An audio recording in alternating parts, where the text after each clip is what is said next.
BFM TV face à face. Apolline de Malherbe. Il est 8h32 et vous êtes bien sur RMC et BFM TV. Bonjour Agnès Pannier-Runacher. Bonjour Apolline de Malherbe. Merci d'être dans ce studio ce matin et en particulier ce matin parce qu'on a besoin avec vous de faire le premier bilan de cette nuit, de neige, de verglas, les questions nombreuses sur l'électricité, le chauffage, les transports. Vous êtes la ministre de la Transition écologique, de l'énergie, du climat et de la prévention des risques. Précisément, premier épisode hivernal avec encore ce matin de nombreux points noirs. Le Doubs, l'A36, il y a encore 150 camions qui sont plantés par le verglas. Il y a également l'A28, il y a également le sud de l'Île-de-France, on va y revenir. Mais je voudrais qu'on commence par le Doubs parce que c'est là que ça a été le plus compliqué la nuit dernière et encore au moment où l'on se parle. On parle de près de 1000 camions qui se sont engagés. Je voudrais que vous écoutiez le témoignage de Morgane. Morgane, il est directeur commercial, c'est donc un particulier. Il était bloqué sans aucune aide toute la nuit sur l'autoroute. Il m'a appelé ce matin sur RMC. C'est du n'importe quoi. Franchement, les poids lourds, ils se mettent sur les 3 voies et ils sont en travers. Moi, je suis bloqué au moins jusqu'à 10h ce matin. Les poids lourds sont interdits de rouler avant 10h. Et comme ils en ont partout, et on ne pourra pas rouler, quoi. Dans le Doubs, franchement, je vous assure, moi je vais énormément dans le Doubs. Il y a tout le temps de la neige, il y a du verglas, et là, il n'y a personne. Il n'y a personne. Alors, d'abord, juste repréciser de quoi on parle.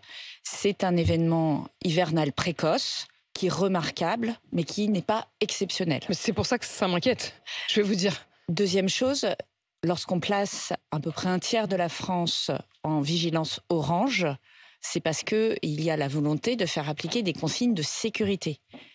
Des consignes de sécurité qui ont vocation à s'appliquer à tout le monde, et en particulier aux poids lourds. Lorsqu'on interdit la circulation des poids lourds, c'est pour que cette circulation est dangereuse pour les poids lourds, elle est dangereuse pour les autres véhicules. Donc ça, c'est le premier point. Deuxième chose, évidemment, les forces d'intervention, elles sont déployées sur tout le territoire.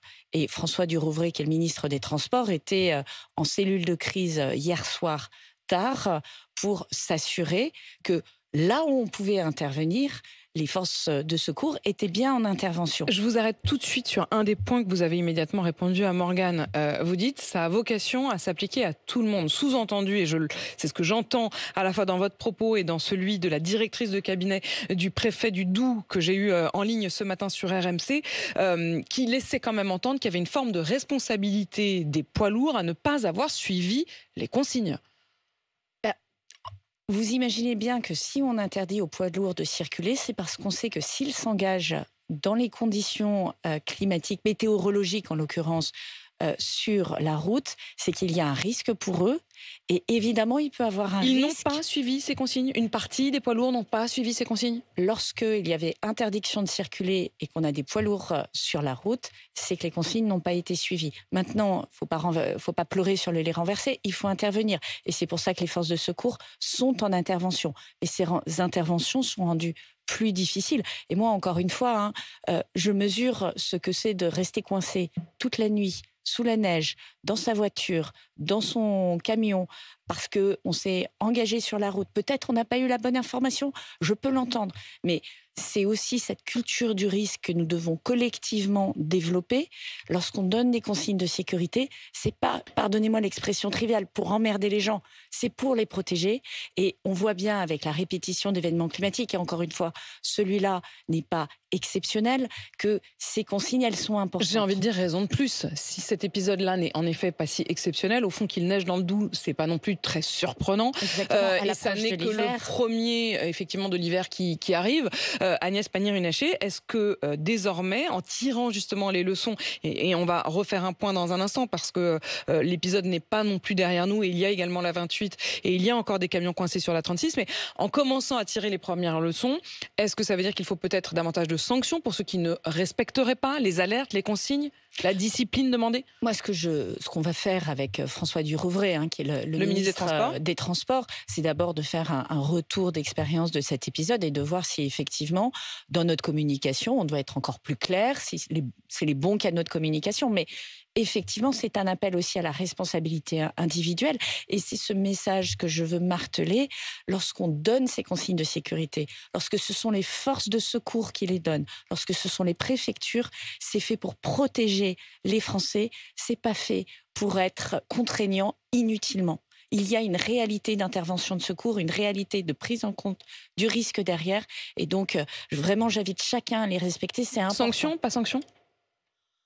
On n'y est pas. Moi, je veux dire, encore une fois, les gens aujourd'hui, ils sont parce qu'après, la responsabilité dont dont vous parlez, effectivement, quelqu'un comme Morgane, mais j'ai eu de très nombreux auditeurs qui m'ont appelé cette nuit, qui se retrouvent effectivement, parce que certains, semble-t-il, si j'écoute le scénario qui s'est dessiné à la fois à travers vos propos et ceux de la directrice de cabinet du préfet du Doubs, c'est qu'effectivement, certains ont été non seulement imprudents, mais même ont bravé les interdits, et avec les conséquences de très nombreux naufragés qui ont dû passer la nuit dans la voiture. Mais si vous le permettez, Apolline de Malherbe, d'abord on va intervenir pour faire en sorte que ces personnes arrivent à bon port. C'est l'urgence et on le fait. Et ensuite, on regardera concrètement ce qui s'est passé. Moi, je suis pas là pour donner des bons points et des mauvais points. Je suis là pour que ça se passe bien et mon collègue au transport également. Avant de faire le bilan sur l'électricité, le bilan humain également, on reste sur les transports. Il y a également donc la 28, notamment sur le tronçon entre Rouen et Le Mans, où il y a eu là encore de nombreux naufragés de la route qui m'ont appelé pour alerter ce matin. Est-ce que vous savez où ça en est ce matin ? Alors c'est là aussi encore compliqué. Les forces de secours sont en intervention. Je n'ai pas précisément le nombre de véhicules qui sont encore bloqués, puisque ça évolue vraiment de minute en minute. Mais ça n'est donc pas terminé au moment où l'on se parle. Agnès Pannier-Runacher, il y a également le sud de la région parisienne, la N104 intérieure au sud de Paris qui est coupée suite à un important accident lié aux conditions météo de verglas. Il y a des automobilistes qui sont bloqués derrière. Je crois que juste avant que je rentre dans ce studio, on me parlait d'un bouchon estimé à 2 heures minimum. Est-ce que vous savez, là encore, quelles sont les perspectives qu'on peut donner à ceux qui nous regardent ou qui nous écoutent ? Là aussi, la situation évolue de minute en minute. Les forces de secours sont en intervention. Notre objectif est de dégager le plus rapidement possible la chaussée de façon à rendre la circulation plus fluide. On sait que le matin, c'est un moment de tension puisque beaucoup de voitures sont sur la route. Et je le redis, si on peut éviter de circuler, et je sais que c'est pas facile, et je sais que tout le monde n'a pas cette liberté, mais ça facilitera aussi l'intervention des forces de secours. Votre appel à ceux qui le peuvent de ne pas s'engager sur ces secteurs. Je rappelle qu'il y a toujours 29 départements en vigilance orange qui vont de la Normandie jusqu'à la Franche-Comté. Bilan humain, est-ce qu'il y a à déplorer des accidents graves ou des blessés ? À ce stade, nous n'avons pas d'informations en ce sens et nous sommes toujours à compter. Et puis, on est en train de regarder surtout la dimension électricité, puisque vous savez que nous sommes montés au milieu de la nuit jusqu'à 270 000 clients coupés de l'électricité. Foyer privé d'électricité. Nous sommes intervenus en pilotage de réseau, c'est-à-dire que compte tenu des conditions de sécurité, des conditions météorologiques, il n'était pas possible de faire des interventions partout, même s'il y a 2600 agents d'Enedis et sous-traitants qui sont aujourd'hui sur le terrain, mais toute cette nuit, c'est par pilotage à distance qu'on a pu récupérer 70 000 foyers. 70 000 foyers récupérés, ça veut dire qu'il en reste 200 000 qui sont privés d'électricité au moment où on se parle. 200 000 à 7 heures, donc on continue à dépanner. Moi, mon point date de 7 heures, il a dû s'améliorer. L'objectif d'Enedis, c'est de rétablir l'électricité d'ici demain soir. Demain soir pour 90% des foyers et dimanche soir pour la totalité. Pourquoi ? Parce que la situation de froid, le phénomène de neige que nous avons, la neige est lourde, elle verglace, elle casse les lignes. Et donc, ce sont des interventions qui sont complexes. Il faut rétablir les lignes. Quand c'est un arbre qui tombe sur une ligne, on y arrive rapidement. Lorsque c'est la neige et qu'elle casse la ligne façon puzzle, c'est malheureusement on l'entend bien, même si ça doit être terrible pour ceux qui peut-être nous écoutent sur une radio à pile et qui se disent qu'ils vont devoir attendre encore peut-être 24 voire 48 heures. Nous faisons le maximum. 2500 personnes déployées, des hélicoptères, des drones pour faire la reconnaissance. C'est vous dire la nature des moyens qui sont déployés. Enedis est sur le terrain en cellule de crise 24 heures sur 24, mais effectivement 200 000 foyers privés d'électricité à 7 heures et l'objectif de résoudre la situation pour 90% d'entre eux d'ici demain soir. Quel premier bilan vous pouvez tirer aussi de la question de la prévention? Je le disais, vous êtes non seulement la ministre de la Transition écologique, mais également de la prévention des risques. Est-ce qu'effectivement, face à un épisode qui doit être un épisode relativement banal de début d'hiver, vous vous dites, il y a quand même des leçons à tirer, des choses à améliorer pour que les prochains épisodes neigeux à venir ne provoquent pas une telle pagaille? D'abord, redire que c'est un épisode qui a touché une grande partie de la France. On était à peu près près de la moitié voire la moitié du territoire. Deuxième chose, effectivement, il faut améliorer notre culture du risque. Le fait que ces consignes de vigilance, de comportement ne soient pas respectées par tout le monde est un problème et il faut balayer devant notre porte. Encore une fois, oui, ça veut dire comprends bien, mais vous communiquer. dites bon, pour l'instant, il n'y aura pas de sanctions, mais ça veut dire qu'effectivement, ceux qui n'ont pas respecté ces consignes, vous espérez qu'en quelque sorte, les conséquences que cela a eues suffisent à plaider pour les respecter la prochaine fois, quoi. Moi, je veux surtout comprendre pourquoi ils se sont engagés sur une route. Peut-être qu'ils ont aussi la pression d'aller bosser, c'est-à-dire que pour nombre d'entre eux, ce sont des chauffeurs routiers. Est-ce qu'il faut voir avec leur patron? Est-ce que c'est au niveau des entreprises qu'il faut agir? Est-ce que c'est au niveau particulier? Est-ce que l'information n'est pas arrivée jusqu'à eux? Est-ce que le fait qu'on soit régulièrement en vigilance orange finit par donner l'impression que c'est pas grave et que du coup on s'engage quand même? Il faut comprendre, il faut analyser très simplement. On n'est pas là pour donner des leçons, on est là pour que ça se passe mieux la prochaine fois. Et on fera le point, encore une fois, avec mon collègue ministre des Transports, puisqu'on a un sujet transport. Ensuite, il y a le sujet électricité. Sur le sujet électricité, là, on est sur un sujet technique. C'est-à-dire, comment fait-on pour protéger les lignes électriques.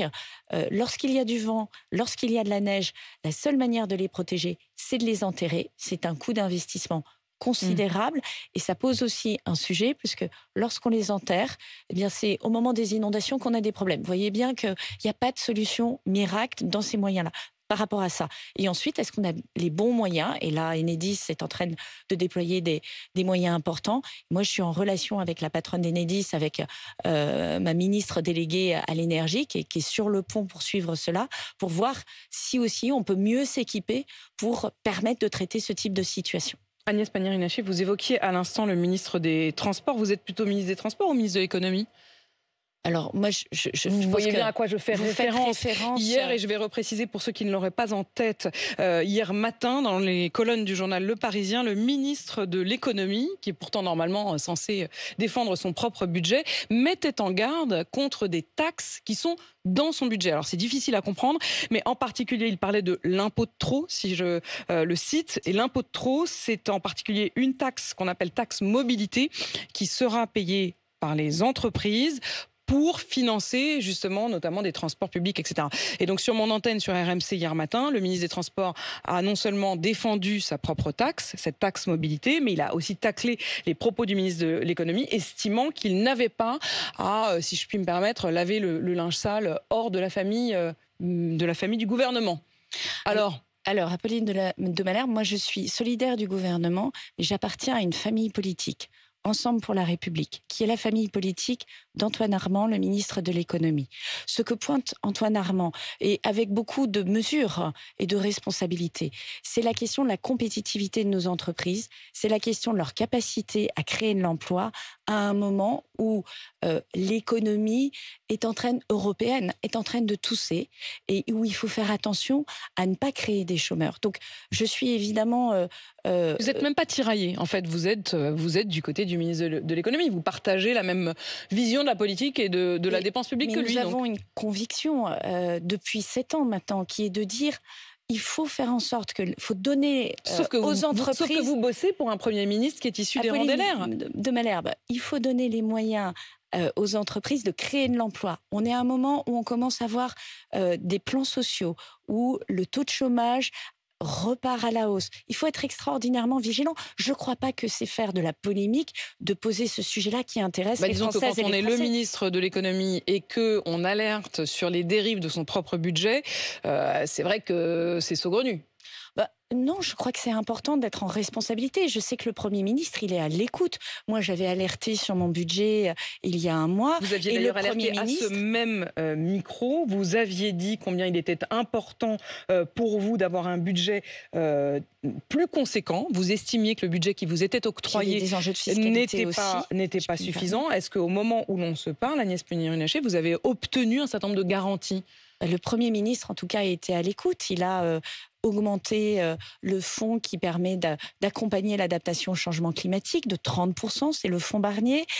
Il a, et c'était aussi un combat de mes collègues Marc Ferracci et Antoine Armand à l'industrie, à l'économie, débloqué une enveloppe d'1,6 milliard d'euros pour la décarbonation de l'industrie. C'est essentiel si on veut continuer à être compétitif et créer de l'emploi. On a de bonnes discussions sur le fonds chaleur. Donc, bien sûr qu'il est à l'écoute. Et je sais qu'il est à l'écoute de la famille politique qui, aujourd'hui, représente le plus grand nombre de députés quand même vous entendre à l'Assemblée nationale. Au-delà de l'attitude politique, sur la taxe mobilité, est-ce que ça veut dire que vous estimez que cette taxe mobilité, c'est la taxe de trop pour les entreprises ? Moi, je vais vous dire très simplement, ce qu'il faut regarder, c'est l'ensemble de la taxation sur les entreprises.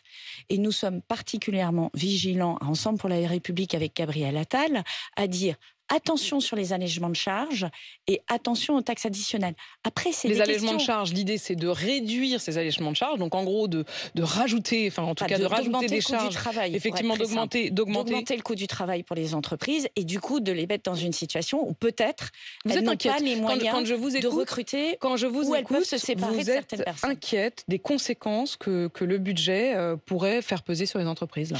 Vous dites que les arbitrages n'ont pas été en faveur de l'emploi. Ce n'est pas du tout ce que je dis. Ce que je dis, c'est qu'on est dans une situation qui est complexe. Moi, j'adorerais être dans un moment de croissance, un moment où les finances publiques sont en forme, à un moment où les rentrées fiscales sont en rendez-vous. Disons que les arbitrages, pour vous... C'est pas la situation. Et donc, il faut essayer de trouver un équilibre. Et il est compliqué. Et on le fait en conscience. Et le Premier ministre est à l'écoute, il faut aussi le dire. Il est à l'écoute des différentes forces politiques qui compose sa coalition. Il faut trouver un juste équilibre entre l'effort de réduction de nos dépenses, parce que celui-là risque de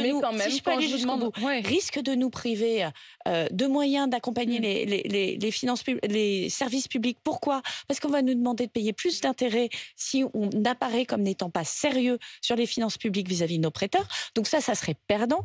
Et de l'autre côté, de faire en sorte d'avoir une politique économique qui continue à créer de l'emploi. Donc on voit bien qu'on est sur un chemin étroit. Évidemment, toutes les oppositions sont très confortables. Elles nous disent faites ceci, faites pas cela, et leur budget n'est pas équilibré à la fin. Donc ce sont des débats compliqués. On le fait au sein d'une coalition. On le fait en responsabilité. Moi, je suis confiante sur le fait qu'on trouvera un bon point d'équilibre. 2 points encore à voir avec vous. Ma prime rénov et le chèque énergie. Ma prime rénov, c'est un naufrage quand même parce que les gens ne s'y retrouvent plus. On a donné les chiffres sur RMC. Le Parisien les donne encore ce matin. Il parle d'une année noire pour la rénovation énergétique en 2023 et encore 40% de moins du nombre de rénovations aidées par le dispositif Ma prime rénov cette année. Et le problème, c'est tout simplement que les Français ne s'y retrouvent plus. Les acteurs du secteur ne comprennent plus, je cite, les évolutions incessantes de la réglementation. C'est quand même un comble. C'est-à-dire on veut aider les gens, mais en fait, on leur complexifie la vie. Juste pour quand même expliquer ce qui se passe à ceux qui nous écoutent. En fait, ce qui a été fait, c'est qu'en mai 2024, Christophe Béchu, mon prédécesseur, a précisément pris la décision de ne pas faire les modifications qui inquiétaient le secteur et qui effectivement ont expliqué que les 5 premiers mois de l'année, les acteurs du secteur de la rénovation thermique étaient un peu perdus sur les mesures et qu'on a constaté un très faible nombre de dépôts de dossiers de rénovation. Il a mis un terme à ça en mai 2024. Valérie Létard, qui porte ce dossier avec moi aujourd'hui, a très clairement dit qu'on ne changerait pas les règles pour qu'il y ait de la stabilité. Mais ils ont cru pour les changer, donc ils ne savent plus. Non, on a été très clair, ça a été dit dès les premières semaines de la prise de fonction. Est-ce que le nombre de dossiers remonte ? Et le nombre de dossiers remonte. Donc ce matin, vous pouvez nous dire... Significativement. Et je veux juste vous dire un chiffre. On aura 1,7 milliard à peu près, peut-être 1,8 milliard d'euros consommés cette année pour la rénovation thermique. On a une enveloppe l'année prochaine de 2,3 milliards. C'est-à-dire qu'on se donne l'espace budgétaire de faire plus et mieux.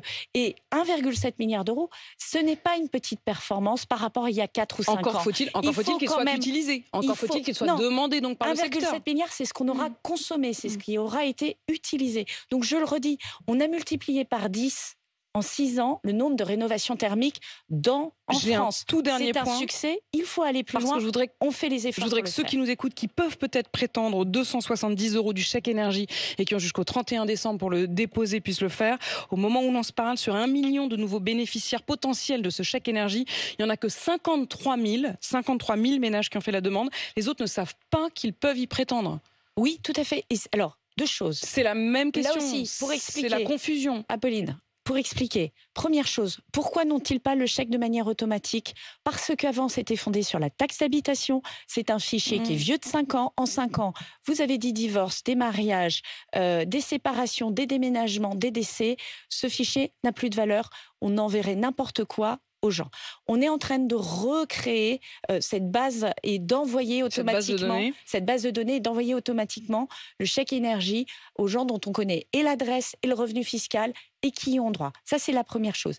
Et la deuxième chose, c'est qu'avec ma collègue Olga Givernet, nous sommes en train de mobiliser notamment les collectivités locales, les énergéticiens, ceux qui fournissent l'électricité pour qu'ils battent le rappel en disant où on peut aller chercher le chèque qui est de droit et automatique pour les personnes qui ont des revenus modestes. Et je leur dis, c'est 5 millions, plus de 5 millions de ménages qui ont droit à ce chèque. Demandez-le. Tous les éléments sont sur notre site. Demandez-le. Et il faut le faire à avant votre le 31 décembre. à votre on le rappelle à ceux fournisseur d'énergie. Demandez-le à votre CCAS. Ils ont les éléments. On est là pour vous soutenir. C'est jusqu'à 270 € et on souhaite vraiment que ce chèque soit demandé. Merci Agnès Pannier-Runacher, ministre de la Transition écologique, d'avoir répondu à mes questions. 8h53 sur RMC BFM TV.